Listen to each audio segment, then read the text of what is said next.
Alright, hello guys, and welcome back to yet another episode of Minecraft. And now it's definitely been a while since the last time. I have been on vacation for about 4 weeks, I think, yes. And yeah, I'm back in Norway. I am playing Minecraft, and I'm going to continue on my series. But today I thought I would, or in the following episodes, I thought I would talk about a bit about what I did when I was on vacation, and just a bit of casual talk, and also talk a bit about the series and stuff. So I am playing with Craft right now because Minecraft, as you can see, is in 1.3.1, which happened when I was away, but there aren't any major changes, I believe, apart from the ones that were in the pre-releases. So I'm pretty sure, or the snapshots. So I'm pretty sure that I know most of the stuff that's been added on here. So I cannot remember what I've been doing since the last time I recorded. So I believe that these bottles of enchanting weren't traded last time. I actually traded. There was a guy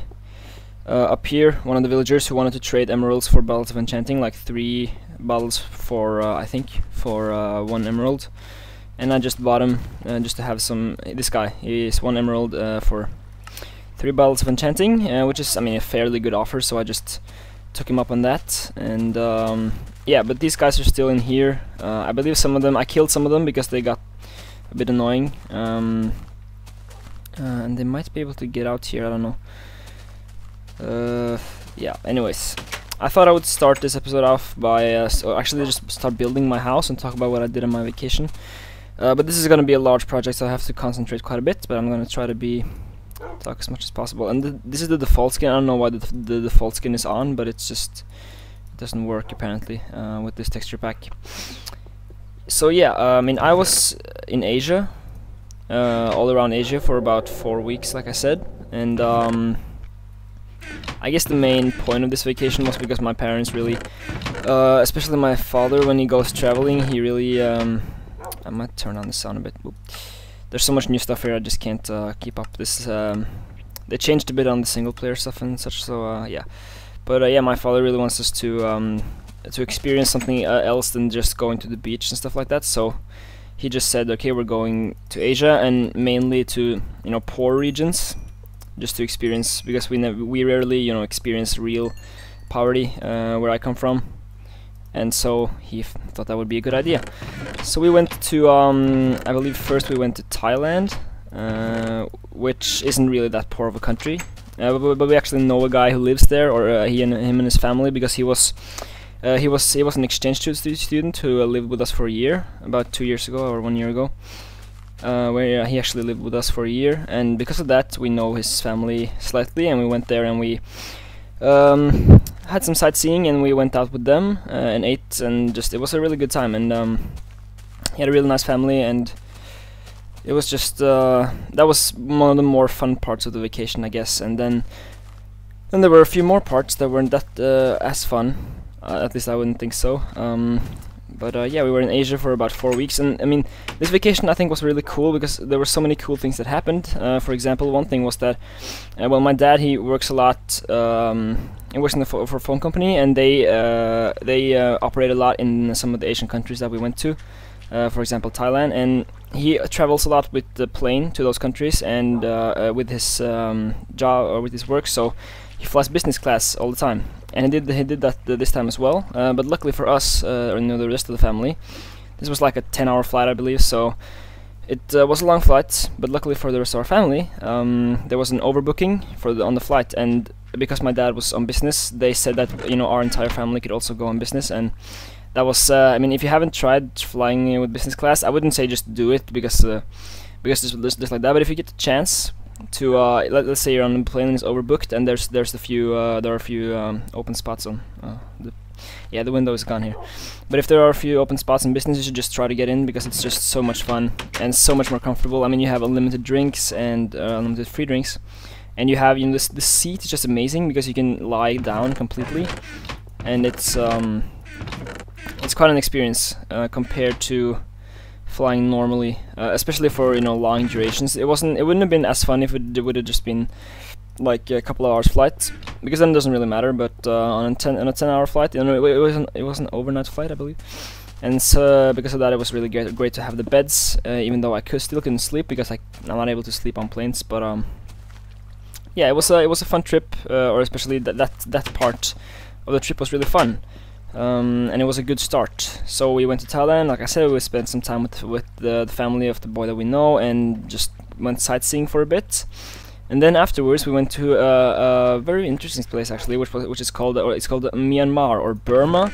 If you're from the U.S., I think they say Burma most in the U.S. I'm not sure what the official name is, but we did hear that people from the country wanted to be called Myanmar, so that's what I'm gonna call it, at least. And it's a very poor, or it's not a poor country, but it's a very close country, or at least it used to be a very close country. There had been a lot of wars and stuff around that region, and they just recently opened up, not very recently, like in the past couple of years, but I think in the past like 10-20 years they opened up for the public. But it was surprisingly nice, because I had heard some stuff about the place on the news and stuff, and or at least I thought it would be a lot of cars with guns and stuff, because I have been to Africa as well, and then there were a lot more, I wouldn't say rebel groups, but we did see a couple of these like cars driving around with lots of guys with guns inside, and so that's what I thought it would be like in Myanmar, but it wasn't like that at all, especially not the places that we went. So we just went to see. It was probably one of the more boring parts, but still it was very exciting, of course, but it was still very boring because we just went to see.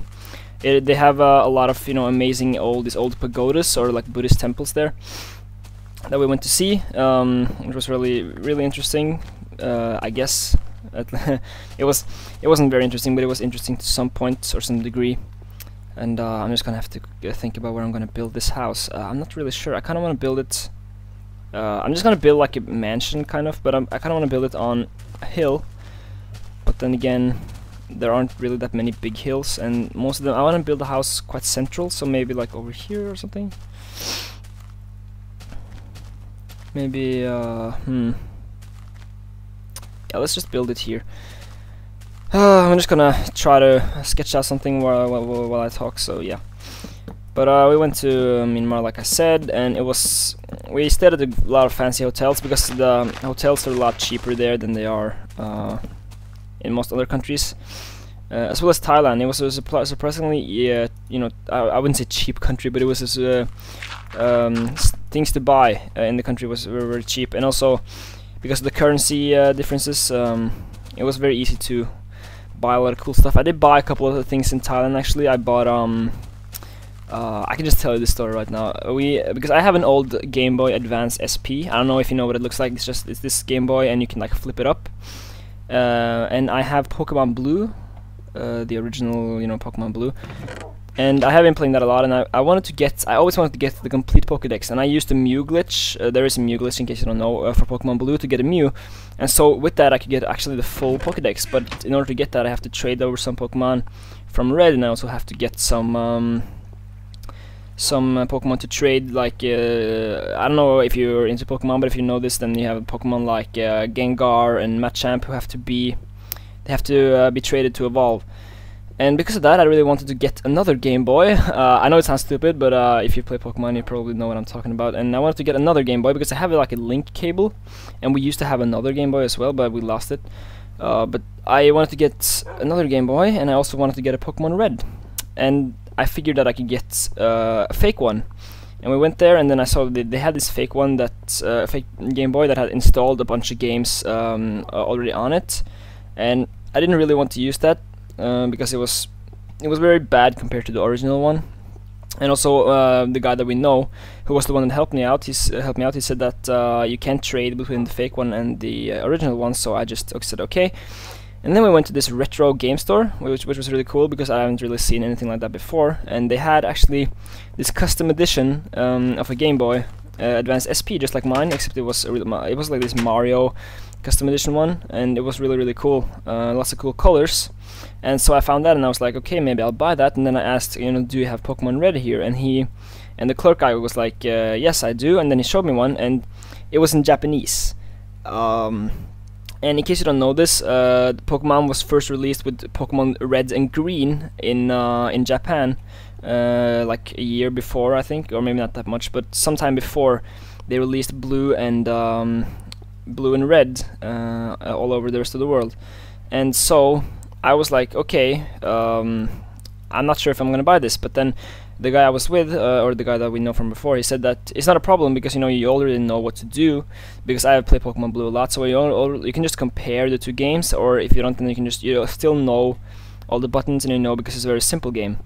And so I was like, okay, that makes some sense, and hopefully I can still trade. And then I bought the game. It was fairly cheap compared to how it's from 19. It's about 25 years old. Is it 25? No, not 25. It's 15 years old.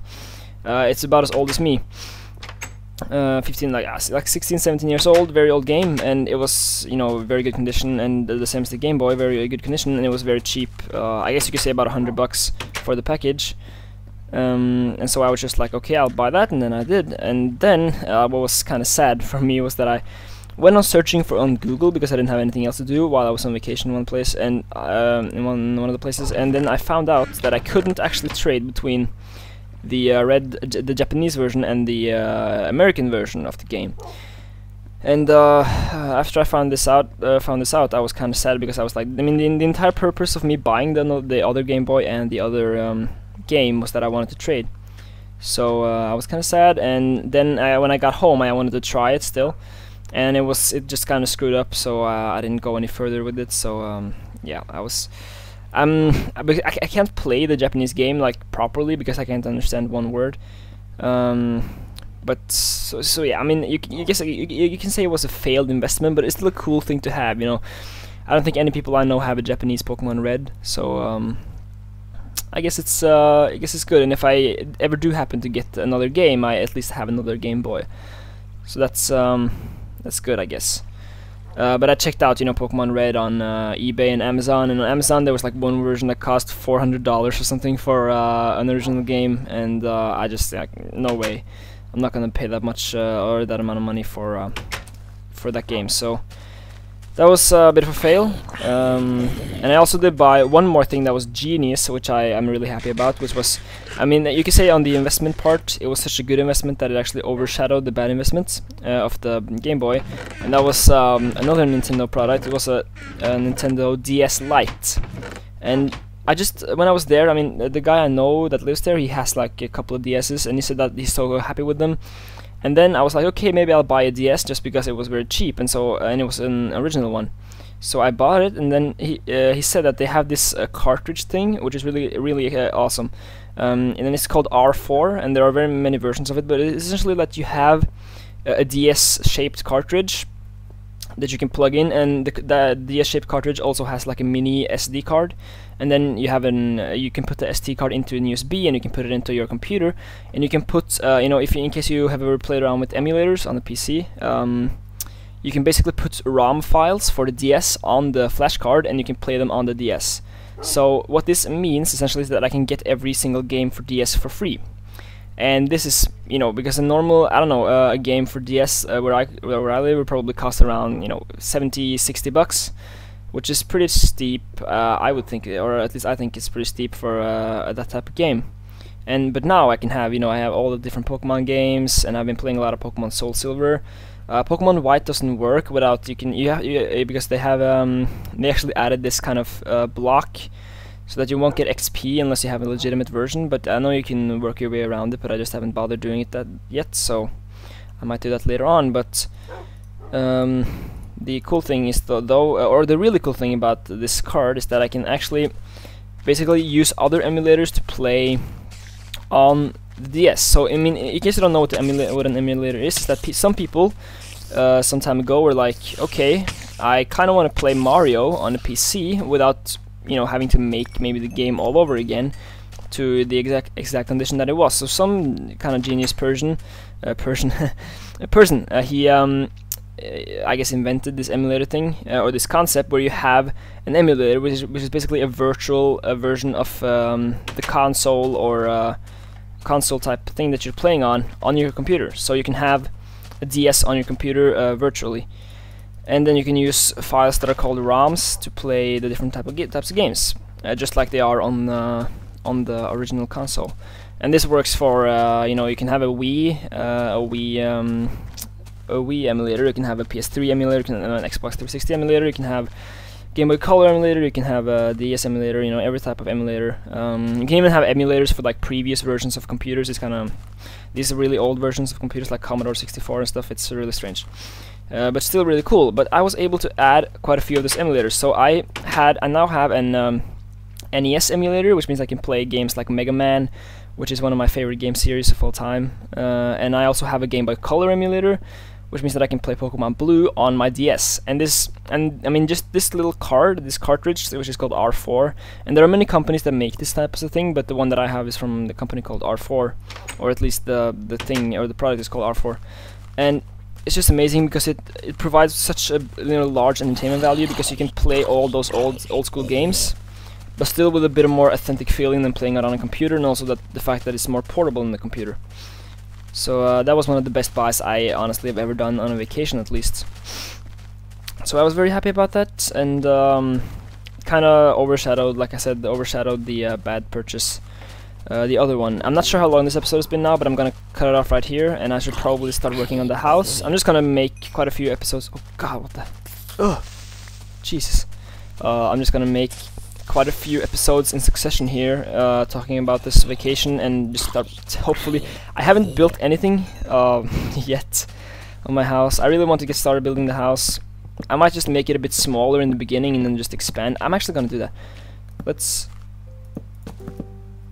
do that. So anyways, thank you guys for watching. I am having a great time coming back from vacation. I'm gonna make a lot more episodes, and unfortunately, Stian still hasn't gotten a microphone, and we, like I've said before, we can't record on this computer without having a microphone, because it just makes such a loud noise, and it's really annoying. And you won't hear us or the game at all if we would record without the microphone, with just the internal microphone. So we're just gonna have to wait for that. We're gonna do something really exciting. I guess I can just might as well tell you, or at least we're thinking of doing something like revamping or restarting the Technic Pack, but in a different way, because when we've played, I'm just going to cut the episode off quite soon, but I'm just going to say this. We have been playing Technic Pack for a long time. It's one of our, it is our most popular series, I think. And the deal is, or the thing is, that a lot of people were kind of disappointed because we said we were going to quit it, because we got so tired of playing on the server we had. And the reason for that really is because we had, I mean, we did equivalent exchange. And in case you don't know what that means, if you've ever played with Technic Pack before, you would know that it's, if you play with equivalent exchange, you become instantly extremely overpowered, and it just really removes most of the fun with playing Technic Pack, because you don't have to rely on other types of machines. You can just have, I mean, we could probably get 1,000,000 diamonds easily, like literally on our Technic Pack server, which just made it really boring. We didn't have to go search for resources. We just, you know, we could just transmute all the stuff that we needed. So it got really boring. But this time we're thinking of doing something special. We're gonna maybe get a few of our friends. If not, then we're just gonna do it on ourselves, and then we're gonna play. I don't know if you've seen the Yogscast. We're not trying to copy them in any way, but if you've seen the Yogscast, they have like a thing where they and their friends have, you know, a server, and then they kind of work on their own, and then they have wars and stuff. And we just thought we would start on our own, and then like I could make my own base, Stian can make his own base, and we would still cooperate, but we would just have our own bases and mainly work on our own, and then we can just play Technic Pack without equivalent exchange, just use Industrial Craft and Buildcraft, and because there's so much new stuff right now. And it would, I mean, we tried some of it yesterday, and it was just really fun. So I mean, I'm glad that I've found back the fun in playing with Technic Pack. So that's probably gonna happen as soon as he gets his mic, yeah, and then, or maybe at least, and then we'll just continue playing all the other games, and then there's gonna hopefully be some other stuff as well. Jesus, this creeper. Oh god. No, come on. You're not, god damn it. You are not getting out now. Come on, there we go. I'm just gonna have to.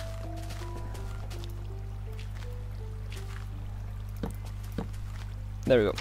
Yeah, a few of them, I'm just gonna wait until nighttime arrives, and then I'm gonna put these guys back in. So, but finally, anyways, guys, thank you for... What the hell, did he remove? No, I did put a block in front of the door, Jesus. Thank you guys for watching. I'll try to fix this, and then I will see you next time.